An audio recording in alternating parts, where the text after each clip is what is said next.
Лист до Путіна, пане Бориславе, які меседжі і для якої аудиторії там були? Ну, для росіян, для зетники, принаймні, там уніження большое і таяння величия побачили.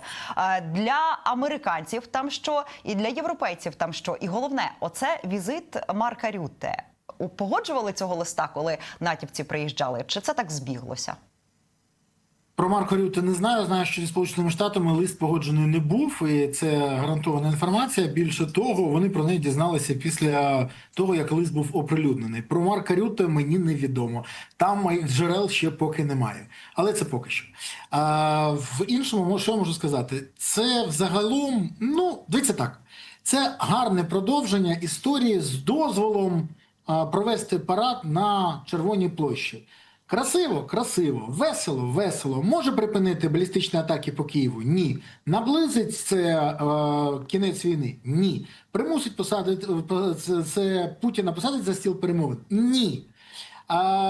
Це зіб'є якусь інформаційну хвилю в Україні? В Україні, ще раз кажу, так зіб'є. Менше будуть запитувати про дім в династії для якогось Вови. Але ефекту яких би дій немає і не буде. Більше того, давайте відверто скажемо, цей лист розрахований на внутрішнього споживача. І внутрішній споживач задоволений. Бо якщо нема просування на фронті, якщо нема атак справжніх по Москві, якщо нема дійсно кардинальних змін, якщо нема реформи армії... Почекайте, пане Бориславе, а Петербург оповитий димом від НПЗ прямо на фоні форуму? Дивіться. Знаєте, я вам скажу так, як от почув від військових, мені дуже сподобалася ця фраза, говорить, емоційно супер, аплодуємо, військового користі для нас це не несе, але емоційно супер. Ну і додаткове створення напруження з питання палива. Дивіться, те, що нам потрібно, це займатися фронтом, це займатися ударами, діпстрайками і мідлстрайками по Росії і працювати з нашими партнерами. Загальний тиск може дати значно більше, ніж будь-який лист. Це, скажімо так, два моменти одночасно. З одного боку, це спроба примкнути увагу на суспільство. До речі, останні соцопитування показують, що на першому місці вже не питання корупції, а питання переговорів, миру, закінчення війни. Тож владі здалося через величезні вкиди змінити, скажімо так, відсоток зацікавленості українцям тим, що відбувалося з Міннічем, з династією, з усім іншим, на те, що відбувається сьогодні в переговорному руслі. Але скажіть мені, будь ласка, а як відрізняються заяви Зеленського від того, що було раніше? Ну, він раніше казав, що він готовий зустрітися з Путіним. Путін не готовий, йому це не потрібно. Путін буде готовий зустрітися тільки після того, як фронт буде стабільний, після того, як просувань не буде, і після того, як він вже не буде мати ресурсу. А для цього треба просто значно більше бити зранку до ночі по Росії. Ну і для цього, мабуть, треба не двушечку на Москву відправляти, а дрони і ракети. Ну тут давайте за Міндіча ніхто не забув. Я не думаю, що це скільки треба буде листів написати. Знаєте, як в тому анекдоті, що посуду помила, але мама побачила, що беременна. Ну це ніяк не поможе. Вибачте, що переб'ю, але знову питання не про забила, питання про актуалізацію. Дивіться, Зеленський не хотів казати про те, хто той Вова, для якого будують дім в династії. Не хотів і не сказав. Для того, щоб не запитували, він готовий говорити про все інше. І буде говорити про все інше. Буде говорити про все, що завгодно. Інформаційне поле буде наповнювати. Проблема в тому, що корупція, двушечки на Москву, династії і схеми, які сьогодні відбуваються в воєнці, в енергетиці і всіх інших напрямках, не можуть нам дати можливість перемогти у війні. Бо ці гроші йдуть в кишені корупціонерам замість того, щоб вони йшли на забезпечення обороноздатності країни. Коли Зеленський виходить і пише публічно по кадровому питанню, якщо люди, які відповідають за підписання контрактів на постачання ППО Петріот не впораються, а вони не можуть досі впоратися, проблема на українському боці, то я їх звільню. Я вибачаюсь, так кадрові питання не вирішуються. Це шоуменство. Я тут, пане Бориславе, вас теж переб'ю. Так, а як це допоможе знайти ракети? Ну, тобто, давайте і ми з вами сядемо і будемо кричати, що ми там голодовку об'явимо, як ракети не прийдуть. Чим це поможе для ракет? Ви праві на 100%. Ви праві на 100%. Це ніяк не допоможе. Для того, щоб щось було, так треба, мабуть, займатися ракетними програмами. Ну, наприклад, ракетною програмою, які були раніше, чомусь вони всі звернуті і зараз займаються монопольно тільки фактично тільки КБ «Луч». Слава Богу, що вони займаються, але знову я говорив, фінансування було б бажано значно більше. І Firepoint. Firepoint взагалі сипить обіцянками. Влітку полетить балістика на Москву. Ми до кінця року запропонуємо дешевий Петріот. Можемо знищити за одну добу весь нафтовий експорт Росії. Ми можемо... Да я ж чув вже 7 ракет на добу. Ми ж постійно це чули. І цього немає. Знову кажу, інформаційне поле наповнюють меседжами і кожен раз новими, щоб старі вже ніхто не згадував, а про нові в очікуванні всі казали: вау, от це наше обіцяють. Треба не обіцяти, робити треба. От я сьогодні говорив, наприклад, з декількома комбатами і комбригами, які стоять на Харківському напрямку. Вони кажуть, якщо казачу Лопань ми не втримуємо, то це відкриває прямий шлях на Харків. Я кажу, а чого не вистачає? Людей і дронів. Ну так хай наш міністр оборони Федоров розуміє, що якщо він буде більше відосиків знімати або гучних заяв робити, то це не допоможе. Треба негайно забезпечити всіх, хто там є на тому напрямку, дронами. Бо навіть ті пілоти, які є, їм не вистачає. Щоб ви розуміли, на місяць втрачається приблизно 120-180 мавіків. Інколи до 200. Ну, тому що ворог працює проти нас. А як їх компенсувати? І коли підрозділи бігають і просять, дайте мавіки, бо ми повинні контролювати, що там ворог. Він просувається, він не просувається. Ми повинні виконувати БРки, ми повинні його знищувати. А дронів немає, то в мене запитання. Чим займається Міністерство оборони? Міністерство оборони анонсує супер реформу в армії, яку обіцяли презентувати 1 червня. Я вибачаюсь. Год не уточнили, пане Бориславе. Давайте й на це робити скидку. Вони ж не казали 26-го. Це ви мене підловили. Оце красиво. 1-0. Панч. Визнаю. Але якщо без жартів, оті хлопці і дівчата, які сьогодні знаходяться в армії, їм не смішно. І вони кажуть, нам обіцяли, що піднімуть зарплатню. Грошове забезпечення обіцяли. Тиша з цього приводу. Більше того, Ніна Южаніна виходить і каже, так грошей нема на це підняття. Це потрібно робити, але грошей немає. Гроші на єдиний телемарафон є. На кешбек є. На Вовину 1000? Та будь ласочка вам. На що ще треба? На єбачок теж є. А на підняття зарплати весна. чомусь в бюджеті... Що? 1000 весна ви забули. Ой, я На нічого контент. не забув. Якщо перераховувати, знаєте, я вам хочу сказати чесно, я ще чекаю, коли вони влітку на банки будуть видавати, це будуть такі єбаньки, і ну, це ще я взагалі не здивуюсь. Але якщо серйозно казати, знову ж, ну давайте зрозуміємо головну річ. Якщо наших військових не забезпечують всім необхідним, ані грошима, а не забезпеченням матеріальним, які потрібно буде, то може хтось не той це робить? Може, просто не Федоров повинен це робити, який ніколи не служив. І, до речі, всі його оточення ніколи не служили. І вони зараз вичавили 2 людей останніх, Мойсюка і Гаврилова, які розумілися на цих питаннях. І зараз там жодної людини, яка служила, немає, і вони не розуміються на цих питаннях, але щось планують. Грошей на це немає, реформи тільки обіцяють. Зеленський 2 місяці тому сказав Федорову негайно вирішити проблему бусифікації. Ну як? Вирішив. Знаєте, якщо людина неспроможня, то що б вона не казала, як би вона не роздувала щоки, вона не зможе зробити. Так, можна піаром намагатися перекрити, але нам же не піар потрібен, нам реальні зміни потрібні. От я, наприклад, зараз уважно моніторю, що відбувається на Харківському напрямку. Якщо на наступному тижні Федоров не виправить ситуацію, я почну називати, на яких напрямках відсутні дрони через незабезпечення їх Міністерством оборони. Тому, розуміючи, що вони будуть моніторити цей ефір і будуть дивитися, я дуже щиро сподіваюся, що ця ситуація виправиться.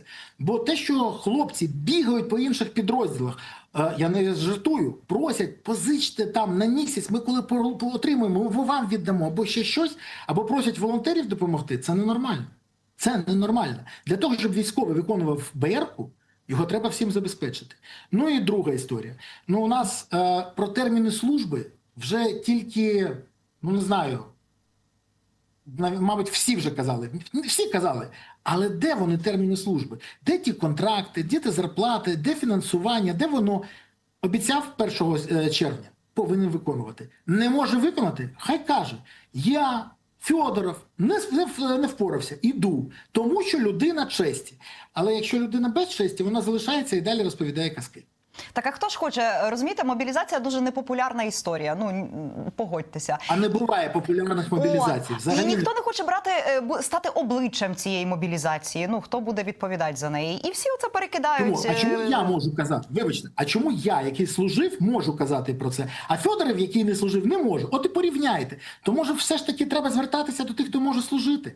Може треба звертатися до тих людей, які можуть бути обличчями цієї історії. Але ще раз, давайте відверто казати. Коли у нас президент, він же Верховний Головнокомандувач, мовчить через напади, збройні напади на військовослужбовців ТЦК, то чого ви чекаєте від міністра? А коли він же мовчить на те, що військовослужбовці ТЦК перевищують свої повноваження і використовують силу до мобілізованих, те, що не можуть робити, і калічать людей, це теж ненормально. Якщо порушив закон, неважливо хто, військовослужбовець ТЦК чи цивільний, вони повинні відповідати. А наш Верховний Головнокомандувач мовчить, тому що рейтинг, бо за рейтинг хвилюється і турбується тільки за нього. Тепер, коли ви кажете, а що робити? А все просто. А чому не можна запросити тих людей, які розуміються на цих питаннях? Фахові. Ті, які можуть. Ну, наприклад, в мене в ефірах Сергій Кривонос покроково розписує, що треба робити. Бо мобілізація – це не тільки вручення повістки. Це ще економіка, забезпечення, навчання, підготовка, умови, пільги для військовослужбовців. Це треба разом загалом робити. Терміни служби, про які казали всі. Якщо були терміни служби, ставлення до мобілізації було б геть інше. Ну, давайте відверто ж казати про це. Ви дивіться, в Ізраїлі рівень мобілізації на дуже високому рівні. Дуже високому. І уряд кожні півроку щось нове, мотивуюче вигадує. Чому? Ну, тому що люди повинні бачити, вони працюють на захист держави, держава піклується про них. Все. Це зрозуміло навіть дитині. Але чомусь у нас мовчать про це і не хочуть робити. Далі, коли ви кажете, от нема кому закликати або ще, створюються програми мотивації. Створюється інформаційний фон. Це не за один день, і навіть не за один місяць створюється. Але за 6-8 місяців можна кардинально змінити ставлення людей до питання. Але для цього треба працювати. Ну, влада ж захотіла перемкнути увагу з династії на переговори. Вкинули ресурс, вкинули в інфополі. Так ви по грошах порахуйте, пане Бориславе. Написати листа і опублікувати його на офіційному сайті, ну це що? Ну, райте. Хто заважає Зеленському вийти і сказати, я звертаюся до своїх виборців. Я звертаюся до тих, хто за мене проголосував у 2019 році. Я, Володимир Зеленський, прошу вас, підтримайте мене, приєднуйтесь до ЗСУ, рятуйте країну. Я кажу вам те, що правда відбувається. І по пунктах розповісти про все, про ресурси, про плани. А головне, мати план треба для цього. І сказати, за рахунок чого, за який термін він хоче отримати перемогу в війні. Тому що, якщо головна стратегія, нам би день простояти і нічку протриматися, це не стратегія. І навіть не тактика. А у цього Зеленського немає. Тому теж нічого не варто йому звернутися. Але ж він не звертався. Жодного разу. Він навіть слово «мобілізація» боїться вимовити. Ну, тим більше, що він 4-разовий ухилянт. Ну і дійсно, як йому мотивувати тих, хто дивиться на нього і каже, ну так, а він 4 рази не брав повістки, а чому я повинен брати? І останнє. Зеленський є лідером суспільної думки. І це треба визнавати. Більше того, він впливає на окрему частину населення України. Хто заважає йому звертатися до українців і мотивувати їх? Тих, хто на нього орієнтується як на лідера. Чому він це не робить? Тож питання, мабуть, не до грошей, а до бажання. І якщо нема не лише грошей, а ще й бажання, то дуже важко отримати результат. А ще, пане Бориславе, маю вас запитати таке, ви ж кажете, що ви з військовими спілкуєтесь. Оці наші удари наших сил безпілотних систем по логістиці, там десь бензина не вистачає, десь плачуть воєнкори, що на їхні мобільні, як вони там називаються, огніві групи теж солярки не видають. А це тимчасовий ефект зараз ситуативний? Чи це справді отой перелам війни? Чи це частина ланцюга, який потім призведе до переламу? Дивіться, в мене в ефірі був колишній заступник керівника ТРО України, це штабу ТРО, це Олександр Ігнатів, і він чітко сказав, згідно військового мистецтва, знищення логістики – це знекровлення забезпечення військ. знищення логістики допомагає, пришвидшує кінець війни. Тому, чому я повинен не погоджуватися з людиною, яка має профільну освіту, досвід ведення війни і результати. Тому, ще раз кажу, це все супер. Мідл-страйки вибивають дійсно логістичні хаби, склади, збереження палива. Але не тільки це. Снаряди, все інше. І це треба робити і далі. Просто це треба масштабувати і збільшувати. От, наприклад, у нас є проблема. Росіяни створюють постійно нові ракети і обстрілюють Україну. Що треба робити? Ми не можемо створити такі ракети. Ну, відверто, давайте казати. Зараз не можемо. Треба бити по тих структурах, які їх виробляють. Бити, палити, заважати їх. І оце було б найкраще. Бо, до речі, якщо подивитися, дрони долітають значно далі, ніж знаходяться ці виробництва. Але поки що ударів щось не було. І ще один момент. Коли ви кажете про те, що робити, мабуть, залучати все ж таки фахових військових. А у нас, давайте подивимось, у нас той же самий Забродський не залучений, Наєв не залучений, Кривонос не залучений. Та я можу далі перераховувати людей, які можуть запустити всі процеси. Від мобілізації до планування нанесення ударів по цілях. Хочу нагадати, що колись рішенням Залужного, Шаптали, Забродського та інших членів Генштабу було прийнято дії, ідея, що будемо наносити удари по логістиці в Херсонській області, потім беремо під контроль шляхи під вогневий контроль, а потім через це знекровлюємо забезпечення підрозділів і будемо вже їх таких малозабезпечених брати. І це допомогло звільнити Херсонщину. Пам'ятаєте? Так от я можу сказати тільки одне. Нового не треба нічого вигадувати. Велосипеди не треба вигадувати. Це працює. Треба збільшувати, масштабувати треба. До речі, в Криму вже сьогодні є не тільки дефіцит палива, є ще й дефіцит деяких речей, їжі, наприклад. І він буде збільшуватись. Чому? Тому що якщо нема палива, то автівки не можуть привезти їжу. І якщо не можуть привезти, то вибачте, далі їжте камні з неба, про які вони казали. Тому тут дуже все ефективно. Я вважаю, що чим триваліші будуть такі удари, чим масштабніші, чим більше будуть проблеми до Росії, наприклад, зараз вважається, що вже десь 30% переробних потужностей Росії, нафтопереробних, потребують ремонту через удари. Коли це буде 50%, вони відчують ще більше. І це корелюється не на 20%, а значно більше. Чому? Тому що зараз сезон, починається аграрка. Їм це потрібно буде. А цього немає. Зараз вони шукають варіанти викупати все паливо, яке виробляє Білорусь. Треба думати і про цей напрямок. Ні, не про атаку по Білорусі. Треба думати, тому що я розумію, чому цього не буде. Але треба розуміти хаби заїздів туди і наносити удари. Бо шляхи, і ці шляхи теж треба брати під контроль. Вони на території Росії. І це можуть робити наші. Але тут треба ще один момент. Оті ракети, які прилітають, ті мідлстрайки, вони точечні. А нам треба використовувати ракети або, скажімо так, засоби нанесення враження масові. І тут мова про те, що треба трохи підходи інші змінювати. А хто ж не хотів, щоб аеродроїдів на Саваслейку, на Єлабугу, щоб летіли? Моя мрія, щоб оцей завод, який реактивні шахеди виробляє, щоб звук 8 годин реактивного шахеда там 24 години отак повторювався, от чесно. А стосовно, як вони вирішуватимуть цю проблему? Окей, в них зараз бензинова криза, поки тимчасово окуповані території, ближнє прикордоння. А коли дійде до Москви і до Петербурга? 15 регіонів. 15 регіонів зараз мають дефіцит палива. В Пітері обмежили паливо. На переважній більшості заправок Підмосков'я палива вже нема. В Москві є обмеження по паливу, тому в них дійсно помітні ситуації. Так, а на чому економитимуть? Умовно, ми ж розуміємо, що коли по російській логіці батя алкаш і водка дорожчає, це ж не батя менше п'є, а дітки менше їдять. То як це, дорогі москвичі не будуть свої ламборгіні підсанкційні заправляти бензином, а все поїде на СВО? Чи як? Це ж треба баланс держати. Там олігархи можуть не тільки на кухні обговорювати невдоволення. Росія купує масово зараз паливо на зовнішніх ринках, не лише в Білорусі. Вони зараз намагаються завести контракти з Індії. Вони намагаються багато інших джерел знайти постачання палива.